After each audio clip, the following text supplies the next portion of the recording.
Tadepalligudem assembly నియోజకవర్గంలో ఉప ఎన్నికలు తప్పవా? అదేంటి ఇలాంటి అనుమానం ఎందుకు వచ్చింది అనుకుంటున్నారా? ఈ అనుమానం స్వయంగా ఇప్పుడు అక్కడ సిట్టింగ్ ఎమ్మెల్యేగా ఉన్న బొల్లిశెట్టి శ్రీనివాస్కే వచ్చింది. బొల్లిశెట్టి శ్రీనివాస్ జనసేన పార్టీ తరపున 2024 సాధారణ ఎన్నికల్లో పశ్చిమ గోదావరి జిల్లా తాడేపల్లిగూడెం నుంచి గెలిచారు. అంతకుముందు 2019లో కూడా ఆయన అక్కడి నుంచే పోటీ చేసి ఓటమి పాలయ్యారు. దానికి ముందు ఆయన తెలుగుదేశం పార్టీ తరపున తాడేపల్లిగూడెం మున్సిపల్ చైర్మన్గా కూడా పనిచేసిన అనుభవం ఉంది. అలాంటి బొల్లిశెట్టి శ్రీనివాస్ ఇప్పుడు తాను చనిపోతే ఉప ఎన్నికలు వస్తాయి అంటూ కొందరు ఎదురు చూస్తున్నారు అన్నట్టుగా చేసినటువంటి కామెంట్స్ కలకలం రేపుతున్నాయి. ఎలా ఉందంటే నాతో ఉన్న కొంతమంది వ్యక్తులు నేను చనిపోతే బాగుండు, వెంటనే నాకు బై ఎలక్షన్ వస్తే నెగ్గితే ఎమ్మెల్యేని అయిపోతారన్న విధంగా ఆలోచన చేయడానికి నేను భరించలేకపోతున్నాను దాన్ని. అసలు అలాంటి చర్చ ఎందుకు వచ్చింది? బొల్లిశెట్టి శ్రీనివాస్ పోతే ఉప ఎన్నికలు వస్తాయి అనేటువంటి ఉద్దేశంతో ఎవరున్నారు? ఇలాంటి సందేహాలు ఇప్పుడు సర్వత్రా ఆసక్తిని రేకెత్తిస్తున్నాయి.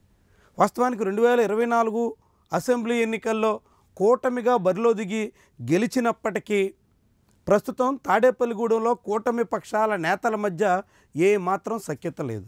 ముఖ్యంగా తెలుగుదేశం పార్టీ తరపున ఇన్ఛార్జిగా ఉన్న వలవల బాబ్జీ బొల్లిశెట్టి శ్రీనివాస్తో తీవ్రంగా విభేదిస్తున్నారు. అదే సమయంలో బీజేపీ కూడా 2014లో అక్కడి నుంచి గెలిచిన చరిత్ర ఉండడంతో ఆ పార్టీ నాయకులకు కూడా బొల్లిశెట్టితో ఏమాత్రం సఖ్యత లేదు. దీంతో ఇప్పుడు తాడేపల్లిగూడెం కూటమి 3 ముక్కలాటగా కనిపిస్తుంది. ఈ నేపథ్యంలో అధికారుల మీద తీవ్ర ఒత్తిడి తీసుకొస్తున్నారు.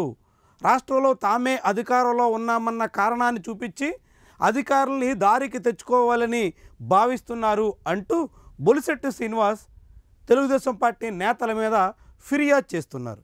అయితే ఈ ఫిర్యాదు ఏదో అంతర్గతంగా తన పార్టీ నేతలకో ముఖ్యమంత్రికో చేస్తే వేరు, బాహాటంగా బహిరంగ వేదిక మీదే బొల్లిశెట్టి శ్రీనివాస్ అలాంటి కామెంట్స్ చేయడంతో ఇప్పుడు గూడెంలో పెద్ద హాట్ టాపిక్గా మారింది.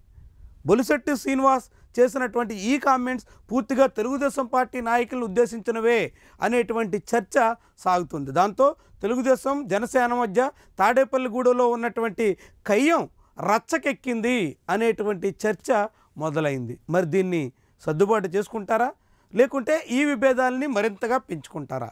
ఇదే ముఖ్యమైనటువంటి ప్రశ్న. కూటమిగా సమిష్టిగా ఐక్యంగా పనిచేసినటువంటి కారణంగానే తాడేపల్లిగూడెంలో బొల్లిశెట్టి శ్రీనివాస్ గెలవగలిగారు. లేదంటే అక్కడ తెలుగుదేశం జనసేన మధ్య ఓట్ల చీలిక జరుగుంటే అది ప్రత్యర్థికి ఉపయోగపడే అవకాశం ఉండేది.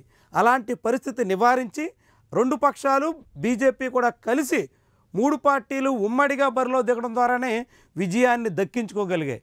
ఇప్పుడు విజయం దక్కించిన ఏడాది కాలానికే 3 పార్టీల మధ్య విభేదాలు పొడసూపడం, అవి తీవ్రంగా అవడం, నేరుగా ఎమ్మెల్యేనే ఉప ఎన్నికల గురించి మాట్లాడడం, ఇవన్నీ ఆసక్తికరమైనటువంటి చర్చకే కాకుండా అక్కడ ఉన్నటువంటి విభేదాలని ముఖ్యంగా తాడేపల్లిగూడెం పట్టణంలో ఉన్నటువంటి వివిధ పార్టీల మధ్య అనైక్యతని చాటుతున్నాయి. మరి ఈ అనైక్యతను సర్దుబాటు చేసుకోకుండా ఇదే రీతిలో ముందుకు సాగితే రేపు రాబోయేటువంటి స్థానిక సంస్థల ఎన్నికల్లో కూటమికి తల బొప్పి కొట్టే ప్రమాదం ఉంటుంది అనేటువంటి చర్చ మొదలైంది. మరి ఇలాంటి విషయాన్ని, ఇలాంటి సమస్యని సర్దుబాటు చేసుకుంటారా, లేకుంటే ఇలాంటి తగాదాలతోనే ఇంకా ఉన్నటువంటి పరువుని పోగొట్టుకునే వరకు కూటమి పక్షాల నేతలు సాగుతారా?